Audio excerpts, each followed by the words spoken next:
அனைவரையும் வருக வருக என வரவேற்று மகிழ்கிறேன்.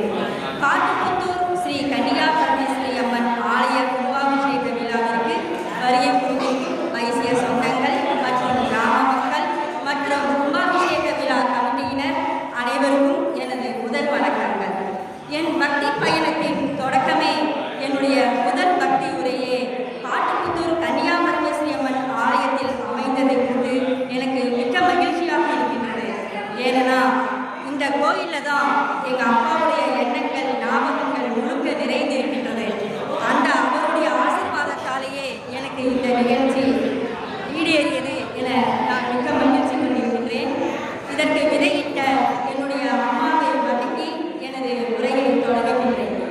தென்னாடுடைய சிவனே போற்றி, எண்ணாட்டவர்களும் இறைவா போற்றி, ஸ்ரீ வாசவி கன்னியா பரமேஸ்வரி அம்மன் மலரடி சரணம். கேட்பது கிடைக்கும், இதில் மாற்று கருத்தே கிடையாது. எல்லா உயிர்களுடையும் தேவைகளையும் நிறைவேற்றுவதற்கு தான் இறைவன் நிறைய வடிவத்தில் இருக்கிறாங்க. நிறைய கோயில்கள் நம்மளுடைய பண்பாட்டில் எத்தனை ஆலயங்கள், எத்தனை வழிபாட்டு முறைகள், அத்தனையும் நாம் கேட்பவற்றை தருவதற்காகவே இருக்கின்றது இல்லைங்களா? எத்தனை இருக்குது. நம்மளுடைய தேவைகள் எந்த தேவையாக இருந்தாலும் சரி, அது நம்ம வீட்டில் இருக்கிற பிள்ளைகளுக்கு திருமணம் நிறைவேறுவதாக இருந்தாலும் சரி, இல்லை கல்வி விஷயமா இருந்தாலும் சரி, இல்லை மக்கள் பேரு கிடைப்பதாக இருந்தாலும் சரி, இல்லை செல்வவனம் குறித்ததாக இருந்தாலும் சரி, குடும்ப ஒற்றுமையாக இருந்தாலும் சரி, அனைத்திற்கும் தனித்தனி கோயில்கள் இருக்கின்றது, தனித்தனி வழிபாட்டு முறைகள் இருக்கின்றது இல்லைங்களா? எல்லாருக்கும் இருக்குது. அப்ப கேட்பது கொடுப்பதற்காகத்தான் இத்தனை கோயில்கள், இத்தனை வழிபாட்டு முறைகள். அப்ப சிலருக்கு என்னால் இவ்வளோ தூரம் போக முடியாதுங்க. அவங்க ஒரு ஊரில் இருப்பாங்க, அவங்க போக வேண்டிய கோயில் தூரமாக கூட இருக்கலாம். அப்போ என்னால் இவ்வளோ பொருள் வசதி செஞ்சு போக முடியாதுங்க, இல்லை என்னுடைய உடல்நிலை ஒத்துக்காதுங்க, அப்போ நான் என்ன செய்யறது அப்படின்னு சிலருக்கு சந்தேகம் வரலாம். அதற்காகத்தான் நம்மளுடைய ஆழ்வார்களும் நாயன்மார்களும் நமக்கு பாடல்களாக பாடி தந்திருக்கிறாங்க. இந்த பதியத்தை சொல்லுங்க, உங்களுக்கு இந்த வேண்டுதல் நிறைவேறும், இந்த பாடலை பாடுங்க, உங்களுக்கு வேண்டுதல் நிறைவேறும் அப்படின்னு சொல்லியிருக்காங்க. நம்ம கோயிலுக்கு போய் பிரார்த்தனை செய்து வழிபடுவது சால சிறந்தது. ஆனால் அதை விட சிறந்தது நம்மளுடைய மானசீகமாக மனதிலே வேண்டுகோள் வைத்து நாம் வேண்டுதலை வைத்து கடவுள்கிட்ட மனசார வணங்குறது. நிறைய பேர் அப்படியே ஒரு வீட்டில் இருக்கிற ஒரு தோழிகிட்ட பேசுகிற மாதிரி பேசுவாங்க. நீங்கள் கேள்விப்பட்டிருக்கலாம். நான் போய் என்னுடைய ஃப்ரெண்டுகிட்ட பேசுகிற மாதிரி பேசுவேன், என்னுடைய அம்மாகிட்ட பேசுகிற மாதிரி பேசுவேன், என்னுடைய பொண்ணுகிட்ட பேசுகிற மாதிரி பேசுவேன் அப்படின்னு சொல்லுவாங்க. அவங்களுடைய வேண்டுதல்களும் நிறைவேறதான் செய்கின்றது. இன்னும் பார்த்தீங்கன்னா அது இன்னும் சீக்கிரமாக நிறைவேறும். எப்படி அப்படின்னு உங்களுக்கு ஒரு சந்தேகம் வரும். எப்படின்னு பார்த்தா அதுக்கு தான் நம்மளுடைய புராணங்களிலேயே கதைகள் நிறைய இருக்கின்றது.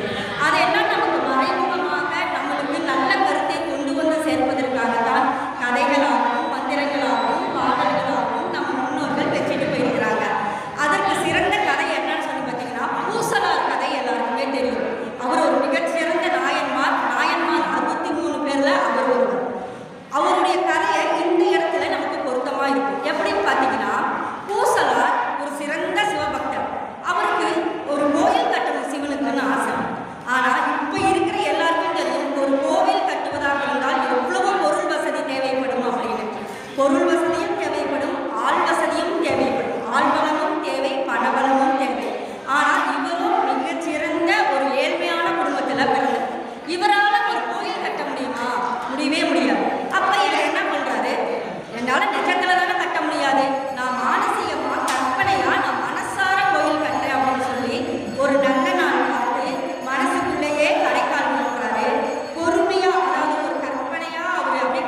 சிவன் வந்து ராஜா கனவுல போய் எனக்கு வந்து இன்னொரு கும்பாபிஷேகத்துக்கு போகணும், அதனால நீ நாளை மாற்றி வச்சுக்கோங்க.